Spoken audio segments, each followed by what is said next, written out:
Graça e paz, palavra de Deus para a sua vida, momento EBD. E hoje vamos falar acerca da lição de número 3. A lição de número 3 tem a sua data para ser ministrada o dia 18 de janeiro de 2026. E o tema da lição: O Pai enviou o Filho. Texto áureo: Nisto se manifestou o amor de Deus para conosco, que Deus enviou seu Filho unigênito ao mundo para que por ele vivamos. Primeira Epístola de João, capítulo 4, versículo 9. Verdade prática. O envio do Filho revela o amor do Pai e a perfeita unidade da Trindade no plano da salvação, garantindo a redenção e a adoção dos crentes. Leitura bíblica em classe encontra-se no Evangelho segundo escreveu João, capítulo 3, versículos 16 e 17, ainda na primeira epístola de João, capítulo 4, versículos 9 e 10, e também na carta de Paulo aos Gálatas, capítulo 4, do versículo 4 ao versículo 6. É na eternidade que encontramos a raiz da doutrina da redenção, pois, como podemos ver através da palavra de Deus, antes da fundação do mundo e da queda do homem, ocorrida no Jardim do Éden por meio do primeiro casal Adão e Eva, Deus já havia estabelecido um plano redentor para a humanidade. Um plano centralizado na pessoa do Senhor Jesus Cristo.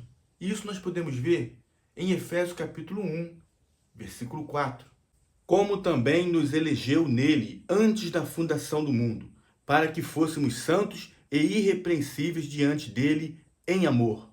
Portanto, Deus não foi surpreendido pelo episódio do pecado, pois ele, lá na eternidade, já havia planejado a nossa redenção.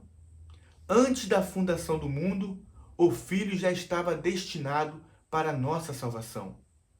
Em 1 Pedro, capítulo 1, versículo 18 e 19, diz assim: Sabemos que não foi com coisas corruptíveis, como prata ou ouro, que fostes resgatados da vossa vã maneira de viver, que por tradição recebeste de vossos pais, mas com o precioso sangue de Cristo, como de um cordeiro imaculado e incontaminado. Agora veja o que diz o versículo 20. O qual, na verdade, em outro tempo, foi conhecido ainda antes da fundação do mundo, mas manifestado nesses últimos tempos por amor de vós. A iniciativa de enviar aquele que iria morrer em nosso lugar, provendo salvação e libertação, foi do próprio Deus.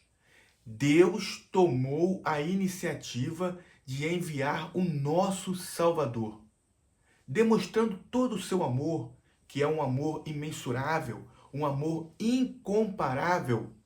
Deus resolveu, decidiu agir em favor da humanidade. Em João 3:16 e 17, diz assim: Porque Deus amou o mundo de tal maneira que deu o seu Filho unigênito, para que todo aquele que nele crê não pereça, mas tenha a vida eterna. Deus enviou o seu Filho ao mundo não para que condenasse o mundo, mas para que o mundo fosse salvo por ele. Em Romanos, capítulo 5, versículo 8, diz: Deus prova o seu amor para conosco em que Cristo morreu por nós, sendo nós ainda pecadores. Trata-se aqui do amor ágape, o amor incondicional do Pai. Veja o que está escrito na primeira epístola de João, capítulo 4, versículo 10. Nisto está o amor, não em que nós tenhamos amado a Deus, mas em que ele nos amou e enviou seu Filho para propiciação pelos nossos pecados. Através desse versículo, entendemos que antes de amarmos a Deus, ele nos amou primeiro. A vinda do Messias deu-se no tempo determinado por Deus, na plenitude dos tempos. Veja o que está escrito em Gálatas capítulo 4, versículo 4. Mas, vindo a plenitude dos tempos, Deus enviou seu Filho, nascido de mulher, nascido sob a lei. A expressão nascido de mulher, nascido sob a lei, encontrada neste versículo, afirma que ele, Cristo, o Messias, assumiu a nossa natureza humana. Sim, o Verbo que se fez carne e habitou entre nós. Em Filipenses capítulo 2, versículos 7 e 8, diz que ele não usurpou ser igual a Deus, mas aniquilou-se a si mesmo, esvaziou-se, não de sua divindade, mas de sua glória, assumindo a forma de servo. Ele em tudo foi tentado, conforme está escrito em Hebreus capítulo 15, mas sem pecado. Esse é o nosso Senhor. Ele veio para cumprir a missão que o Pai lhe deu, morrer pelos nossos pecados. E através da sua morte, nós podemos nos reconciliar com Deus. Mas a morte de Cristo não trouxe apenas perdão dos pecados e salvação, mas através de sua morte também podemos ser chamados filhos de Deus por adoção. O Messias, Jesus, é o único Filho de Deus por natureza. Por quê? Porque ele é o unigênito Filho do Pai. É da mesma essência do Pai. Jesus é Deus. Já temos dito isso na primeira lição. Portanto, Jesus é o único Filho de Deus por natureza. E nós somos por adoção. Porque todos aqueles que recebem Jesus como Senhor passam a ser chamados filhos de Deus. Somos filhos por adoção em Cristo Jesus. Podemos ver isso claramente em João, capítulo 1, versículo 12 e 13. Mas a todos quanto o receberam, deu-lhes o poder de serem feitos filhos de Deus, aos que creem no seu nome. Aos que não nasceram do sangue, nem da vontade da carne, nem da vontade do varão, mas de Deus. Vejamos ainda 1 João capítulo 3, versículo 1. Vede quão grande amor nos tem concedido o Pai, que fôssemos chamados filhos de Deus. Falamos aqui que Jesus é o único Filho de Deus por natureza. Vamos ver isso? Está em João capítulo 1, versículo 18.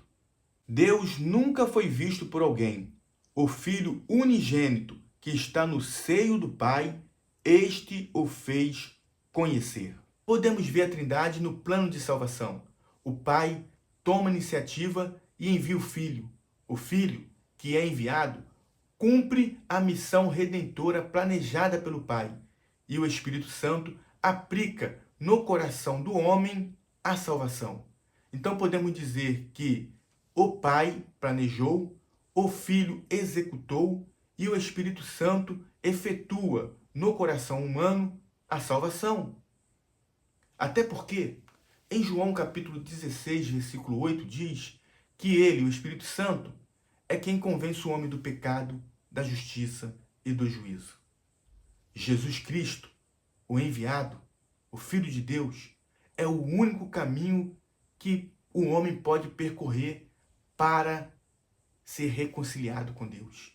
Somente em Jesus o homem pode encontrar salvação. Jesus disse, está registrado em João capítulo 14, versículo 6. Eu sou o caminho e a verdade e a vida. Ninguém vem ao Pai senão por mim. Jesus, além de ser o único caminho, ele também é o único mediador entre Deus e o homem. Não existe outro mediador que não seja o Senhor Jesus Cristo. É o que está escrito na primeira epístola de Paulo a Timóteo, capítulo 2, versículo 5. Porque há um só Deus e um só mediador entre Deus e o homem, Jesus Cristo, homem. Podemos ver ainda em Atos Apóstolos, capítulo 4, versículo 12, o apóstolo Pedro dizendo que em nenhum outro há salvação, porque também debaixo do céu nenhum outro nome há dado entre os homens pelo qual devamos ser salvos. A salvação só é encontrada no Senhor Jesus Cristo. Ele é aquele que foi enviado pelo Pai para que pudéssemos ter vida e vida com abundância. O enviado de Deus, o Filho, é a plena revelação do Pai. Ele mesmo disse a Filipe, quem me vê a mim, vê o Pai. Ao enviar Jesus, Deus deu um presente gracioso para a humanidade, uma dádiva preciosa, o seu Filho unigênito. Deus abençoe a sua vida, Deus abençoe a sua família. Momento EBD.